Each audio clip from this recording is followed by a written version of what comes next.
Hello everyone, good evening to all. How are you? I hope you are doing very well. So, it is our today's topic that what after 10th? 10th के बाद क्या करें? Generally क्या होता है कि बच्चों को क्लास 10th के बाद काफ़ी सारे कंफ्यूजन क्रिएट हो जाते हैं कि 10th के बाद मैं कौन सा सब्जेक्ट लें, कौन सा सब्जेक्ट ना लें, हमारे अंदर कितना पोटेंशियल है या हम कर पाएंगे कि नहीं कर पाएंगे, ये सारी चीज़ें और काफ़ी सारे सवाल हमको विचलित कर देते हैं। तो आज की हमारी स्ट्रीम जो है इसी चीज़ को लेकर होने वाली है और हम आपको आज इस बारे में बिल्कुल क्लियर कर देंगे कि आपको 10th के बाद क्या सब्जेक्ट लेना है। तो चलिए शुरू करते हैं। सबसे पहले मैं आपको बता दूं अपने बारे में, मेरा नाम शादाब मंसूरी है and I am having an experience of about 7 years in teaching. I have done my graduation in mechanical engineering and qualified in GATE 2018 examination. So now let's get started.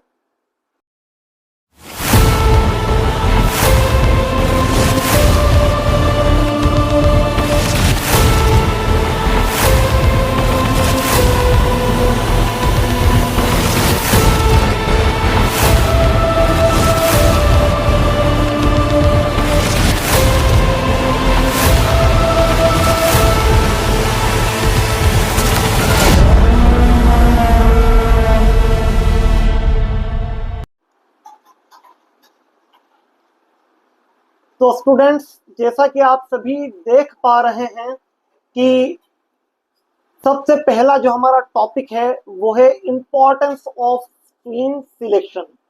अच्छा, स्ट्रीम को सिलेक्ट करना हमारे लिए जरूरी क्यों है, importance क्या है उस चीज की। हम तो मन से कोई भी सब्जेक्ट सिलेक्ट कर लेते हैं ना, हम चाहे तो साइंस ले लेते हैं, हम चाहे तो कॉमर्स ले लेते हैं, हम चाहे तो आर्ट्स ले लेते हैं, है ना। लेकिन रैंडमली कोई भी सब्जेक्ट सिलेक्ट करना और एक प्लान करके एक सब्जेक्ट सिलेक्ट करना, दोनों में काफी फर्क होता है।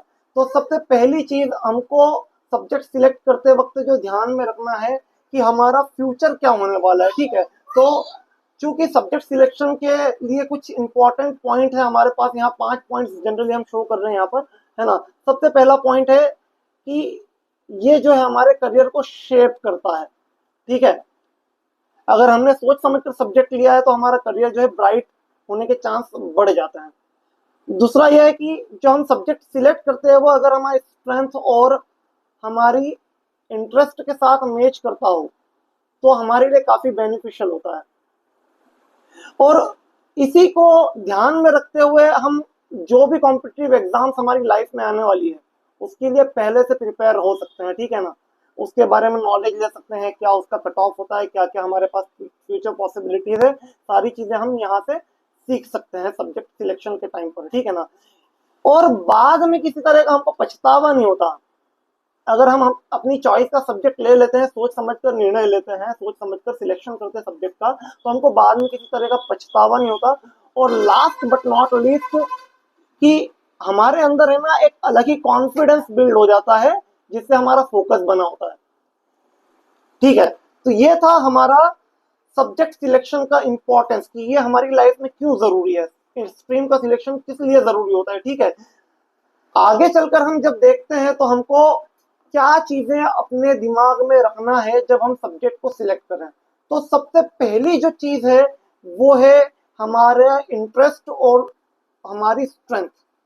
पहली चीज तो हमारा इंटरेस्ट कि हम जिस सब्जेक्ट को सिलेक्ट करने वाले हैं उसमें हमारी रुचि है भी कि नहीं है, ठीक है ना। कहीं किसी के कहने पर तो हमने सब्जेक्ट नहीं ले लिया है ना, या पेरेंट्स कह रहे थे, घर वाले फोर्स कर रहे थे, या मेरा दोस्त ले रहा था तो उसके साथ साथ क्योंकि हमारी बचपन की दोस्ती है तो अगर वो कॉमर्स में गया और मैं आर्ट्स में चला गया तो हमारी दोस्ती टूट जाएगी, है ना। तो इस तरह से नहीं करना है, आपको अपनी इंटरेस्ट और अपने स्ट्रेंथ के अकॉर्डिंग सब्जेक्ट का सिलेक्शन करना होगा। तो पहले आप अपने इंटरेस्ट को जाने कि आप कौन सा सब्जेक्ट पसंद करते हो और उस सब्जेक्ट में आप कितना कैपेबल हो, इस चीज को चेक करना है, ठीक है। दूसरी चीज कि आपका लॉन्ग टर्म में करियर गोल क्या है, आप क्या करना चाहते हो, है ना। तो करियर गोल को ध्यान में रखते हुए आपको सब्जेक्ट को सिलेक्ट करना है। तो पहला पॉइंट आपका क्या हो गया, आपका इंटरेस्ट। दूसरा हो गया करियर गोल्स। तीसरा पॉइंट जो है वो हमारे सब्जेक्ट एप्टीट्यूड को लेकर होता है। फॉर एग्जांपल अगर मैं मैथ्स लेना चाहता हूँ ना, लेकिन मेरा मैथ्स वीक है, तो मैं उसमें कैसे कॉम्पीट कर पाऊंगा मेरे कंपटीशन के साथ में, तो ये सारा मेरे लिए एक चैलेंज हो जाएगा। तो सब्जेक्ट एप्टीट्यूड को ध्यान में रखते हुए आपको सब्जेक्ट को सिलेक्ट करना है। साथ में पेरेंटल गाइडेंस को भी लेना है, पर उसमें पर्सनल चॉइस को महत्व देना है, ठीक है ना। इसी तरह से मार्केट ट्रेंड्स आजकल क्या चल रहे हैं ना, किस चीज की डिमांड ज्यादा है और किसमें अपॉर्चुनिटीज ज्यादा बनेगी, तो ऐसे सब्जेक्ट को देखकर आप सिलेक्ट करते हो जिसमें अपॉर्चुनिटीज आपके लिए बेटर हो या आपके लिए चांसेस ज्यादा हो, तो वो आपके लिए बेनिफिशियल रहेगा। इसके बाद में हम ये देखते हैं कि हमारे पास कौन कौन से सब्जेक्ट अवेलेबल है क्लास 10th के बाद। तो बेसिकली यहाँ पर तीन जो है मेजर ब्रांचेस होती है, और इन तीन ब्रांचेस के बाद में ढेर सारा आपके पास स्कोप खुल खुल कर आता है, ठीक है। फर्स्ट ब्रांच जो है वो है हमारे पास साइंस, फर्स्ट ब्रांच और हमारा फेवरेट साइंस, ठीक है। साइंस में दो स्ट्रीम्स होती है, एक स्ट्रीम होती है मैथमेटिक्स और दूसरी होती है बायोलॉजी, ठीक है। इन दोनों में दो सब्जेक्ट कॉमन होते हैं, एक तो फिजिक्स होता है और एक केमिस्ट्री होता है। इसके बारे में हम आगे चलकर और बताएंगे आपको कि क्या क्या पॉसिबिलिटीज बनती है। कॉमर्स की बात करें तो कॉमर्स भी एक अच्छा विकल्प है आपके पास में। एक विकल्प है आपके पास ह्यूमैनिटीज आर्ट्स, ठीक है ना, ह्यूमैनिटीज को आर्ट्स भी कहते हैं, ठीक है। उसके बाद में आपके पास बहुत सारे वोकेशनल कोर्सेज जैसे कि आईटीआई वगैरह होते हैं, डिप्लोमा कोर्सेज होते हैं जो क्लास 10 के बाद में स्टार्ट हो जाते हैं, तो ये वोकेशनल कोर्सेज भी आप कर सकते हो, ठीक है। और साथ ही डिप्लोमा कोर्सेज जैसे कि पॉलिटेक्निक है ना, तो ये भी आप कर सकते हो, ठीक है। अब इन सभी का क्या क्या बेनिफिट है और क्या क्या इसके अंदर फ्यूचर पॉसिबिलिटीज है, चलिए आइए इनको भी देखते हैं। सबसे पहले हम बात करेंगे साइंस स्ट्रीम की, और साइंस स्ट्रीम के अंदर कोर सब्जेक्ट क्या क्या होते हैं, उसके अंदर क्या क्या करियर ऑप्शंस बन सकते हैं, उन सारी चीजों को हम डील करते हैं। सबसे पहली चीज साइंस के बारे में हम आपको बता दें कि इसके अंदर दो सब्जेक्ट जो है वो कॉमन होते हैं, फिजिक्स केमिस्ट्री, ये दो दो कंपलसरी होते हैं। अब बायोलॉजी और मैथ्स आपके पास ऑप्शनल होते हैं, आप चाहो तो मैथ्स ले लो, चाहो तो बायो ले लो, और अगर आप चाहो तो दोनों भी ले लो तो भी कोई दिक्कत नहीं है। अगर दोनों सब्जेक्ट आप लेते हो तो आपको थोड़ा सा प्रेशर ज्यादा हैंडल करना होता है, लेकिन आपके लिए करियर अपॉर्चुनिटीज बढ़ जाती है। साथ में आप कंप्यूटर साइंस भी इसके अंदर ले सकते हो। तो ये तो हो गई सब्जेक्ट की बात, ठीक है। अब इसके अंदर करियर ऑप्शन क्या है, अगर आप एक मैथमेटिक्स के स्टूडेंट हो तो आप इंजीनियरिंग कर सकते हो। इंजीनियरिंग में जो कोर ब्रांचेस होती है जैसे कि सिविल इंजीनियरिंग है, मैकेनिकल इंजीनियरिंग है, इलेक्ट्रिकल इंजीनियरिंग है, और इलेक्ट्रॉनिक्स एंड कम्युनिकेशन इंजीनियरिंग है, इंफॉर्मेशन टेक्नोलॉजी है, और भी बहुत सारी ब्रांचेस है जिनमें आप इंजीनियरिंग परस्यू कर सकते हो। बस उसमें आपको ये ध्यान रखना है कि किस चीज में आपके लिए बेटर अपॉर्चुनिटीज बन सकती है और किसमें आपका ज्यादा इंटरेस्ट है, ठीक है। तो पहला तो ये मैथ्स वालों के लिए इंजीनियरिंग होता है, ठीक है। दूसरा जो है वो मेडिकल है। मेडिकल जो है वो जनरली बायोलॉजी वाले बच्चों के लिए होता है, और इसमें आपके पास सबसे बेस्ट जो अपॉर्चुनिटी है वो है एमबीबीएस, डॉक्टर बनना, ठीक है, सबसे बेस्ट। उसके बाद में आप डेंटिस्ट बन सकते हो, बीडीएस कर सकते हो, आयुर्वेदिक में जा सकते हो जिसके लिए आपको बीएमएस का नाम का एक कोर्स होता है वो कर सकते हो आप, या होम्योपैथिक डॉक्टर बन सकते हो जिसमें आप बीएचएमएस करके बन सकते हो, ठीक है ना। इसके अलावा आपके पास नर्सिंग एक चॉइस होती है, और नर्सिंग के अलावा हमारे पास बहुत सारे ऐसे डिप्लोमा कोर्सेस है जिनमें आप अच्छा करियर बना सकते हो। फॉर एग्जांपल एक्सरे टेक्नीशियन है, लैब टेक्नीशियन है, और रेडियोलॉजिस्ट है ना, तो ये सारी डिग्रीज आप या डिप्लोमा जो है वो इसी फील्ड में रहकर कर सकते हो, मेडिकल फील्ड में। इसके लिए आपको बायोलॉजी लेना होता है। अगर आप इन दोनों में इंटरेस्टेड नहीं हो तो आपके पास और भी चांसेस है कि आप रिसर्च और प्योर साइंस में जा सकते हो, ठीक है ना। मतलब आप बीएससी कर सकते हो, बैचलर ऑफ साइंस। आप इसमें पर्टिकुलर सब्जेक्ट भी ले सकते हो या फिर आप प्लेन भी ले सकते हो। प्लेन सब्जेक्ट आप जब लेते हो तो प्लेन सब्जेक्ट में आपके पास क्या होता है कि प्लेन में आपके पास जनरली सारे सब्जेक्ट होते हैं। यानी कि अगर आप मान लो कि बीएससी प्लान करते हो मैथमेटिक्स से, तो आप मैथमेटिक्स फिजिक्स और केमिस्ट्री दोनों सब्जेक्ट पढ़ना होता है। अगर आप इसमें कंप्यूटर साइंस लेते हो तो आपका केमिस्ट्री हट जाता है और आपको फिजिक्स और मैथ्स पढ़ना होता है, ठीक है। और इसमें ऑप्शनल सब्जेक्ट वगैरह आजकल बहुत सारी चीजें हैं। आप अगर स्पेशलाइजेशन बीएससी करना चाहते हो तो फिजिक्स में भी कर सकते हो, केमिस्ट्री में भी कर सकते हो, मैथ में भी कर सकते हो, बायो में भी कर सकते हो। इसके अलावा अगर आपको आईटी और सॉफ्टवेयर में इंटरेस्ट है तो आप बीसीए या बीएससी कंप्यूटर साइंस वगैरह जैसे कोर्स कर सकते हो। इसके अलावा एक बहुत ही बढ़िया चॉइस हमारे पास होती है कि अगर हमें आर्मी में जाना हो और आर्मी में एज एन इंजीनियर या डिफेंस में जो टीम होती है उसके साथ वर्क करना हो, तो आपके पास एनडीए एक बहुत ही बेस्ट चॉइस है और एक बहुत अच्छा विकल्प है, ठीक है। अगर आपको आर्किटेक्चर में इंटरेस्ट है तो आप यहाँ पर आर्किटेक्चर भी कर सकते हो। मैथ्स वालों के लिए बहुत ही अच्छा ऑप्शन है आर्किटेक्चर करना। आजकल कंस्ट्रक्शन में इसका काफी ज्यादा यूज है। वास्तु शास्त्र के साथ में जो डिजाइनिंग होती है उसमें आर्किटेक्चर का काफी ज्यादा इंपॉर्टेंस है। या फिर आप कॉमर्शियल पायलट भी बन सकते हो। तो ये था साइंस का सारा निचोड़, जो कि हमारे पास इतने सारे ऑप्शंस बन सकते हैं। इसके बाद में हम थोड़ी सी बात कर लेते हैं कॉमर्स स्ट्रीम की। तो कॉमर्स में बेसिकली आपके पास जो है वो कोर सब्जेक्ट होते हैं अकाउंट्स, यहाँ स्क्रीन पर आप देख पा रहे हो अकाउंटेंसी होता है, बिजनेस स्टडी होता है, इकोनॉमिक्स होता है, साथ में आप चाहो तो मैथमेटिक्स ले सकते हो। ये ऑप्शनल होता है ना, मैथमेटिक्स जो है ऑप्शनल होता है कि आप मैथमेटिक्स चाहो तो पढ़ सकते हो, चाहो तो आप ड्रॉप कर सकते हो, ठीक है। इसमें क्या क्या फ्यूचर ऑप्शन है, तो आप चार्टर्ड अकाउंटेंट बन सकते हो, सीए बन सकते हो, किसी गवर्नमेंट गवर्नमेंट क्या कह सकते हैं अपन फॉर्म में, गवर्नमेंट फॉर्म में बन सकते हो, या फिर आप किसी प्राइवेट कंपनी में भी चार्टर्ड अकाउंटेंट बन सकते हो। कंपनी सेक्रेटरी का भी एक बढ़िया ऑप्शन है आपके पास। इसके साथ में सीएमए की एक पोस्ट होती है, उसमें भी जा सकते हो। आपके पास डिग्रीज के नाम पर बीकॉम है, बीबीए है, बीबीए में इस तरह की डिग्रीज आप कर सकते हो। इसका जो मेन स्कोप होता है ना वो बैंकिंग और फिनेंस में फाइनेंस में होता है, बैंकिंग और फाइनेंस में होता है, ठीक है। थोड़ा सा जुबान लड़खड़ा जाती है लेकिन ठीक है। बैंकिंग एंड फाइनेंस में आप अच्छा स्कोप बना सकते हो। डिजिटल मार्केटिंग में भी कॉमर्स में एक बढ़िया चॉइस आपके पास अवेलेबल है। इसके साथ आप लॉ कर सकते हो। लॉ के लिए आपको एक एग्जाम देना होता है जिसको हम CLAT कहते हैं, क्लैट कहते हैं, common law admission test. CLAT की एग्जाम देने के बाद आप जो रिनॉन्ड कॉलेजेस है जिसमें आप LLB वगैरह कर सकते हो, ठीक है। तो यहाँ पर एडमिशन लेने के बाद में आप अच्छे बढ़िया से लॉयर बन सकते हो, एक बढ़िया ब्यूरोक्रेट बन सकते हो, ठीक है। तो ये आपके लिए बढ़िया ऑप्शन है। और सबसे बेस्ट ऑप्शन जो है आपके पास में वो है स्टॉक मार्केट एनालिस्ट। ये सबसे बेस्ट है। अगर आपको स्टॉक्स का अच्छा नॉलेज हो जाता है, बिजनेस का अच्छी पकड़ होती है, तो आप इसमें अच्छा खासा पैसा बना सकते हो। तो एक बहुत ही बढ़िया ऑप्शन है आपके पास में कॉमर्स फील्ड में बिजनेस का नॉलेज लेकर स्टॉक मार्केट या इन्वेस्टमेंट एनालिस्ट बनने का, ठीक है। आगे चलकर हम आर्ट्स की बात करें तो देखिए आर्ट्स जो है वो जनरली इन दो स्ट्रीम्स के कंपैरिजन में थोड़ा इजी होता है, बट इसके अंदर करियर अपॉर्चुनिटीज बहुत अच्छी होती है।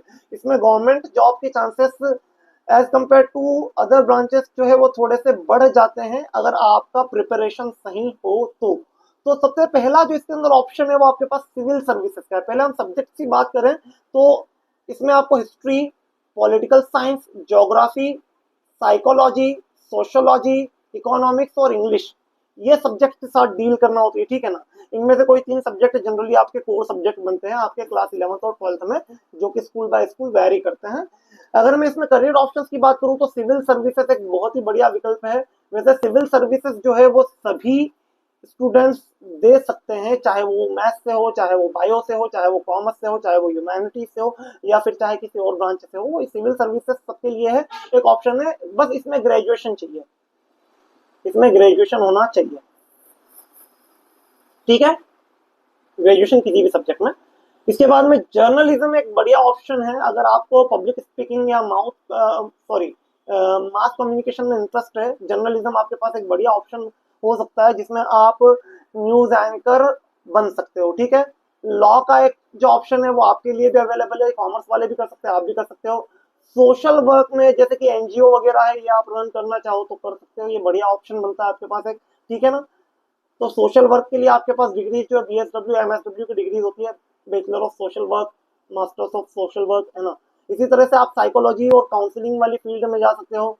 बीएड जो है एक अच्छा ऑप्शन बनता है, लेकिन ये सभी के लिए होता है, जनरली सभी स्ट्रीम वाले बीएड अगर टीचर बनना हो तो करते ही है, ठीक है ना। लैंग्वेजेस, लिटरेचर और फॉरेन लैंग्वेजेस सीखने के लिए भी आप आर्ट्स ले सकते हो, ठीक है ना। तो ये भी एक आपके पास अच्छा ऑप्शन बनता है। इसके अलावा और भी बहुत सारे ऑप्शंस होते हैं। आगे चलकर हम कुछ और स्ट्रीम्स के बारे में बात करेंगे जो कि आर्ट्स के अंदर आती है, ठीक है ना।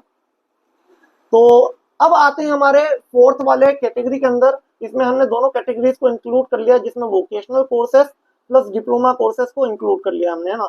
तो वोकेशनल कोर्सेस उन कोर्सेस को कहा जाता है जो कि 10th के बाद आपकी स्किल्स को डेवलप करते हैं, और स्किल्स में डेवलपमेंट के बाद आप 10th के बाद सीधे सीधे जॉब ले सकते हो, ठीक है ना। तो इस तरह के कोर्सेज को वोकेशनल कोर्सेज कहते हैं। जैसे कि आपके पास ITI होता है, ठीक है ना, आईटीआई एक वोकेशनल कोर्स है। इसी तरह से अगर आपको डिप्लोमा कोर्सेज के अंदर जाना हो तो डिप्लोमा कोर्सेज में आपके पास पॉलिटेक्निक एक बहुत अच्छा ऑप्शन बनता है, ठीक है ना। पॉलिटेक्निक का एक बेनिफिट ये होता है कि आप 3 साल का पॉलिटेक्निक करने के बाद में अगर आपका मन है कि आप इंजीनियरिंग में ग्रेजुएशन करना चाहते हो, आप ग्रेजुएशन भी कर सकते हो, ठीक है ना। डायरेक्ट आपको सेकंड ईयर में एडमिशन मिलता है। वहीं अगर आप आईटीआई करते हो तो अगर इंजीनियरिंग करना हो तो इसके बाद में थोड़ी लंबी जर्नी होती है, क्योंकि 2 साल के आईटीआई के बाद में आपको डिप्लोमा यानी कि पॉलिटेक्निक के सेकंड ईयर में एडमिशन मिलता है, और उसके फिर 2 साल के बाद में आपको एडमिशन मिलता है किसी और इंजीनियरिंग में, ठीक है ना, सेकंड ईयर में मिलता है। इसके अलावा आपके पास पैरामेडिकल साइंसेस में पैरामेडिकल डिप्लोमा का एक ऑप्शन बनता है, ठीक है ना, जिसमें आप लैब टेक्नीशियन और रेडियोलॉजी वगैरह में जा सकते हो, ठीक है ना, एक्सरे बन बन सकते हो। लेकिन इसमें काफी जगह पर 12th कंपलसरी होता है बायो से, ठीक है ना। तो आपके पास ये ऑप्शन भी एक होता है अवेलेबल, ठीक है। इसके साथ एग्रीकल्चर और हॉर्टिकल्चर भी एक आपके पास ऑप्शन बनता है। एग्रीकल्चर मतलब खेती और हॉर्टिकल्चर मतलब पशुपालन, ठीक है ना। तो इन सारी चीजों में भी आप जा सकते हो। इवेंट मैनेजमेंट एक बहुत बढ़िया चीज है। अगर आप थोड़ा सा इन्वेस्ट करके इस चीज को करना चाहते हो तो एक बेस्ट ऑप्शन बनता है, ठीक है ना। 10th के बाद डायरेक्ट आप इस चीज में इन्वॉल्व हो सकते हो। इसमें आपको सिर्फ अपनी स्किल्स के ऊपर काम करना होता है थोड़ा सा, कि आप किस इवेंट को किस तरह से मैनेज कर सकते हो, पार्टीज को या मैरिज इवेंट्स को, या जो भी बड़े बड़े सेमिनार्स होते हैं उनको मैनेज करने के लिए आजकल इवेंट मैनेजर्स की बहुत जरूरत होती है। आपने एक मूवी देखी होगी जिसमें अनुष्का शर्मा लीड रोल में थी और रणवीर सिंह था ना, बैंड बाजा बारा, ठीक है, नाम याद आ गया। तो उसमें क्या करते हैं वो दोनों, मैरिज वगैरह या मैरिज फंक्शन को अरेंज करते थे ना, और काफी अच्छा खासा पैसा बनाते थे। तो ये इवेंट मैनेजमेंट जो है ना उसी उसी से रिलेटेड है, ठीक है।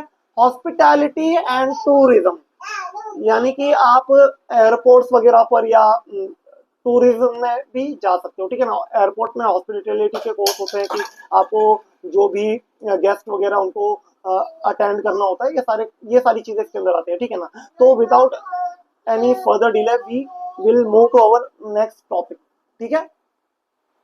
अब आज के दौर में हमारे पास क्या क्या इमर्जिंग क्रिएटिव कैरियर पाथ हो सकते हैं, उसके बारे में भी हम थोड़ा सा डिस्कशन करते हैं। क्योंकि देखो डिग्रीज से हटकर भी बहुत कुछ हमारे पास एक्सप्लोर करने को है ना। ये ट्रेडिशनल कोर्सेज को छोड़कर भी बहुत कुछ आप कर सकते हो, और बहुत अच्छा लोग कर रहे हैं और अच्छा खासा इसके अंदर अर्न भी कर रहे हैं, फ्यूचर बना रहे हैं, ठीक है ना। तो सबसे पहला जो इसके अंदर चॉइस आपके पास बनता है, एक बहुत बढ़िया चॉइस हम लेकर आए हैं, यह है एनिमेशन एंड वीएफएक्स। जैसे कि आपने मार्वल की मूवीज देखी होगी ना, मार्वल की मूवीज में क्या होता है, बहुत अच्छे अच्छे उसके अंदर एनिमेशन और वीएफएक्स होते हैं ना, ट्रांजिशन होते हैं। तो ये सारी चीजें ये कहाँ से आया, ये इसी कोर्स से आया, ठीक है ना। गेम डिजाइन, नए नए गेम्स को आप डिजाइन कर सकते हो, ये सारी चीजों में भी आप जा सकते हो ना। Content creation and influencing, TikTok की बात नहीं कर रहे हैं, है ना। एक अच्छा ऑप्शन है ये भी हमारे पास, है ना। टिकटॉक टिकटॉक भी वैसे मतलब अगर अच्छी चीज के लिए करो तो अच्छा है, ठीक है ना। तो influencing and content creation is also a very good option for you. इसके बाद डेटा साइंस एक ऑप्शन बनता है, मैथ्स वाले बच्चों के लिए, साइंस वाले बच्चों के लिए, है ना। एक बहुत अच्छा ऑप्शन है एआई की फील्ड में। आजकल तो एआई का मतलब बहुत ही ज्यादा बूम चल रहा है, ठीक है ना। तो एक बेस्ट चॉइस हो सकती है अगर आप इस फील्ड में जाना चाहो तो। इसके अलावा साइबर सिक्योरिटी, है ना, किसी का अकाउंट हैक हो गया, बैंक में से पैसा गायब हो गया ना, तो इस थ्रेट को कैसे अब हम कम कर सकें, तो साइबर सिक्योरिटी एक बहुत अच्छा चांस बनता है आपके लिए, है ना। इसमें भी आप ट्राई कर सकते हो। और लास्ट आपके पास एंटरप्रेन्योरशिप है। एंटरप्रेन्योरशिप मीन्स किसी बिजनेस को बड़े लेवल पर लीड करना, है ना। इसको ऐसे ही कह सकते हैं कि कोई बिजनेस है, आपको बड़े लेवल पर लीड करना है ना। तो एंटरप्रेन्योरशिप एक बहुत बढ़िया ऑप्शन आपके पास हो सकता है, ठीक है। तो ये थे हमारे पास कुछ करियर ऑप्शंस जो आपके पास हो सकते हैं। अब इनमें से आप कैसे चूज करोगे कि आपके लिए क्या सही है, ठीक है ना। तो उसके बारे में भी हम थोड़ी सी बात करते हैं। पहले हम थोड़ा सा कंपैरिजन देख लें ना। तो कंपैरिजन साइंस, कॉमर्स और ह्यूमैनिटीज में अगर हम बात करें तो इनके सब्जेक्ट्स का कंपैरिजन करें तो साइंस के जो सब्जेक्ट्स होते हैं वो थोड़े टेक्निकल और एनालिटिकल होते हैं ना। मतलब थोड़ा इसमें आपको लॉजिक वगैरह का ज्यादा यूज करना होता है, मैथमेटिकल स्किल्स के ऊपर ज्यादा वर्क करना होता है, ठीक है ना। जबकि वहीं अगर हम बात करें कॉमर्स की तो इनके जो सब्जेक्ट है वो थोड़ा बिजनेस और फिनेंस से ज्यादा रिलेटेड होते हैं। मतलब ये डेली लाइफ में जो यूज होने वाली चीजें, बिजनेस है, फाइनेंस है, इनसे ज्यादा डील करते हैं। इसी तरह से ह्यूमैनिटीज के जो सब्जेक्ट होते हैं वो सोशल एंड क्रिएटिव होते हैं। मतलब ये हमारे समाज में किस तरह से अप्लाई कर सकते हैं इन चीजों को, उससे रिलेटेड होते हैं, ठीक है ना। वहीं अगर हम बात करें इनकी कॉम्पिटिटिव एग्जाम्स की तो अगर हम बात करें साइंस की, तो साइंस में आप जेडबलई, नीट, एनडीए ऐसी एग्जामिनेशन दे सकते हो। कॉमर्स में आप सीए की एग्जाम दे सकते हो, क्लैट दे सकते हो, आईपीमेट का एग्जाम भी दे सकते हो ना, एक बहुत अच्छा ऑप्शन होता है आईपीमेट। ठीक है, यहाँ पर हम ऐड करना भूल गए आईपीमेट। आईपीमेट एक चांस बनता है ना, तो आईपीमेट वैसे साइंस वाले भी ये दे सकते हैं, ठीक है ना, साइंस वाले ये सारे जो एग्जाम्स है वो साइंस वाले बच्चे भी दे सकते हैं, लेकिन उनके लिए थोड़ा सा टफ होता है as compare to commerce student, because they are also doing the same work for 2 years। ठीक है ना, तो ये 2 साल तक के चूंकि पढ़ चुके होते हैं उस सारी चीजों को, तो इनके लिए थोड़ा सा आसान होता है। वही साइंस वालों को थोड़ा सा ज्यादा मेहनत करना होती है। ऐसा नहीं कि साइंस वाला कर नहीं सकता, कर सकता है वो भी, लेकिन उसको थोड़ा मेहनत ज्यादा करना होती है। Otherwise it's okay to do this things. Okay, and इसके जो बात करें हम ह्यूमैनिटीज की, तो यूपीएससी एक ऑप्शन बनता है, और क्लैट का, ये यूपीएससी और क्लैट का ऑप्शन जो है वो सभी के लिए है ना, ये सभी के लिए होता है, लेकिन ह्यूमैनिटीज वालों के लिए इसमें ज्यादा बेनिफिट होता है, क्योंकि इनको कुछ सब्जेक्ट जो है ये शुरू से ग्रेजुएशन तक के पढ़ चुके होते हैं। ठीक है ना, तो इनको थोड़ा सा उसके अंदर कम मेहनत करना होती है। ठीक इसी तरह से इनके स्कोप की बात करें तो इंजीनियरिंग, मेडिकल, डिफेंस और ऐसे स्कोप की बात करें तो साइंस में होता है। ठीक है ना, वहीं कॉमर्स का जो स्कोप है वो फाइनेंस, लॉ और बिजनेस में है। इसी तरह ह्यूमैनिटीज का जो स्कोप है वो सिविल सर्विसेज और मीडिया में है। ठीक है ना, तो ये था हमारे पास कंपैरिजन तीनों सब्जेक्ट का, एक ब्रीफ कंपैरिजन है। आपने प्रीवियस जो पीछे का जो पार्ट है उसको देखकर भी आप थोड़ा सा आइडिया लगा सकते हो। ठीक है, अब आप किस स्ट्रीम को चूज करोगे किस करियर के लिए, ठीक है ना, तो अगर आपको एनिमेशन और वीएफएक्स में जाना है तो आप आर्ट्स या साइंस ले सकते हो, किसके साथ, कंप्यूटर साइंस के साथ। ठीक है ना, इसमें कंप्यूटर साइंस होना जरूरी है। तो जनरली ये जो हमारा क्रिएटिविटी और टेक्निकल सॉफ्टवेयर स्किल्स होती है, तो इसमें आपको कंप्यूटर साइंस की ज्यादा रिक्वायरमेंट होती है, बाकी आपकी क्रिएटिविटी ही मेन चीज होती है। ठीक है ना, यहाँ पर हमने पूरी टेबल एक बना रखी है जिसमें आपको सभी के लिए कुछ ना कुछ आइडिया लग जाएगा, लेकिन जैसे कि कुछ सब्जेक्ट, कुछ ऐसे करियर्स भी जिसमें आपको किसी भी तरह के सब्जेक्ट की जरूरत नहीं है ना, वो किसी भी सब्जेक्ट से आप कर सकते हैं, जैसे कि फिल्म एंड टेलीविजन, तो इसमें कोई भी स्ट्रीम हो चल जाएगा, है ना। आप चाहे इंजीनियरिंग करके जाना चाहो मूवी बनाने तो जा सकते हो ना, आपके पास बहुत सारे ऐसे एक्टर्स एग्जाम्पल के तौर पर प्रेजेंट होंगे जो कि इंजीनियर होंगे या डॉक्टर होंगे, लेकिन अभी वो एक्टिंग कर रहे हैं और बहुत अच्छा करियर बना चुके हैं। ठीक है ना, इसके लिए क्या क्या करियर इंस्टीट्यूट है, तो यहाँ पर हमने इनको भी मैच कर मतलब यहाँ पर मेंशन कर दिया, आप इनको सर्च कर सकते हो। तो आप इसका स्क्रीनशॉट ले लीजिए ताकि आपको आगे अच्छे से क्लैरिटी आए। इसके बारे में हम ज्यादा डिटेलिंग नहीं करने वाले, क्योंकि ये सारी चीजें हम पहले देख चुके हैं। ठीक है ना, इसके बाद में अगर हम बात करें तो हमको डिसाइड कैसे करना है कि हम कौन सा सब्जेक्ट लें और कौन सा सब्जेक्ट हमारे लिए बेस्ट है। तो सबसे पहले तो आप आपका खुद का असेसमेंट करोगे कि आप कहाँ लाई करते हो, है ना। आप अगर मान लो कोई टफ सब्जेक्ट ले लिया तो आप उसको कर भी पाओगे कि नहीं कर पाओगे ना।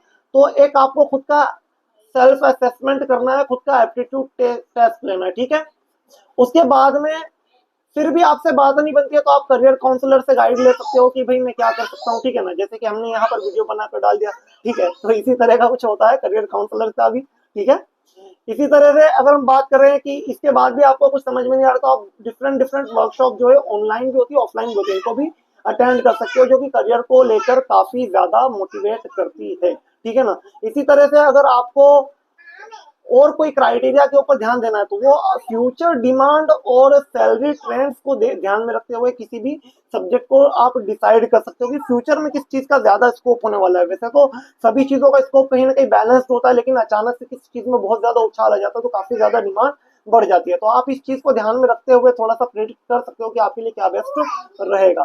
तो ये आपके पास एक क्राइटेरिया होता है, और आपको इसके अंदर एक चीज और किसी किसी के लिए मैटर करता है, तो उस चीज को भी मेंशन कर देता हूँ कि फाइनेंशियल कंडीशन है। आपकी फैमिली आपके जो कोर्स आप सिलेक्ट कर रहे हो उसके फाइनेंस कहाँ तक के मैनेज कर सकती है, तो इस चीज को भी आप ध्यान में रखकर अपनी स्वेच्छा से कुछ भी कर सकते हो। ठीक है ना, वैसे तो आजकल लोन्स वगैरह मिल जाते हैं, लेकिन बाद में आपका मान लो कि प्लान वर्क नहीं कर पाया तो आपके लिए काफी दिक्कत हो सकती है, तो मैं उस चीज को ज्यादा सजेस्ट नहीं करूंगा। आप अपने विवेक से इस चीज में काम ले सकते हो। ठीक है ना, इसी तरह से अब इसमें एक चीज और आती है कि हमारे मेंटर्स और पेरेंट्स का इस चीज में क्या रोल है, पेरेंट्स का और मेंटर्स का इनमें क्या रोल होता है। ठीक है ना, तो सबसे पहली चीज जो पेरेंट्स और मेंटर्स के लिए कि हम बच्चे को उसके रिजल्ट के बेसिस पर कभी कभी जज कर लेते हैं, या पड़ोसी के बच्चे के रिजल्ट के बेसिस पर हम भी एक्सपेक्ट करने लग जाते हैं कि हमारा बच्चा भी उसी के तरह करे, लेकिन आपके बच्चे का पोटेंशियल और उस बच्चे का पोटेंशियल जो है वो डिफरेंट होता है। तो यहाँ पर आपको थोड़ा सा सपोर्टिव होने की जरूरत है अपने बच्चे के प्रति। उसको फोर्स नहीं करना है कि बेटा आपको यही करना है, ठीक है ना। अगर मान लो उसका स्पोर्ट्स में इंटरेस्ट है तो आप उसको स्पोर्ट्स में डालो, अगर मान लो उसका आर्ट्स में इंटरेस्ट है तो आप उसको आर्ट्स लेने दीजिए। आप उसको फोर्स मत कीजिए कि आप बायो लो डॉक्टर बनो, ठीक है ना। तो ये उसके लिए वर्क नहीं करने वाला, बाद में उसके लिए क्या होगा, काफी हेक्टिक हो जाएगा। और आजकल आप देखते होंगे कि काफी ज्यादा ऐसे केसेस देखने को मिलते हैं कि बच्चा फ्रस्ट्रेट होकर कोई गलत कदम उठा लेता है। तो इस तरह से आपको नहीं करना है, ठीक है ना। इसी तरह से आप उस बच्चे की जो भी डिसीजन है उसको इनकरेज कीजिए, उसके ऊपर अपना डिसीजन थोपिए नहीं, उसके डिसीजन मेकिंग में हेल्प आप कीजिए, पर उसके डिसीजन की रेस्पेक्ट करके उसको आप इनकरेज कीजिए, तो आपके लिए ज्यादा बेटर होगा और बच्चा उसमें ज्यादा ग्रो भी कर पाता है जब उसकी मर्जी का सब्जेक्ट वो लेता है, ठीक है। इसके बाद में अगर हम बात करें तो कंक्लूजन जो है, तो कंक्लूजन ये रहेगा हमारा कि हमको जो सब्जेक्ट है वो उन तीन चीजों को ध्यान में रखते हुए करना है। एक तो हमारा इंटरेस्ट, दूसरा हमारा पोटेंशियल, और तीसरा जो फ्यूचर अपॉर्चुनिटीज है। इन पांच चीजों को ध्यान में रखते हुए अगर हम सब्जेक्ट को डिसाइड करेंगे तो हमको बाद में रिग्रेट नहीं होगा। सो स्टूडेंट्स, आई होप कि आपको अपने सब्जेक्ट को लेकर सारे डाउट्स क्लियर हो गए होंगे कि आपको कौन सा सब्जेक्ट अपने लिए सिलेक्ट करना है।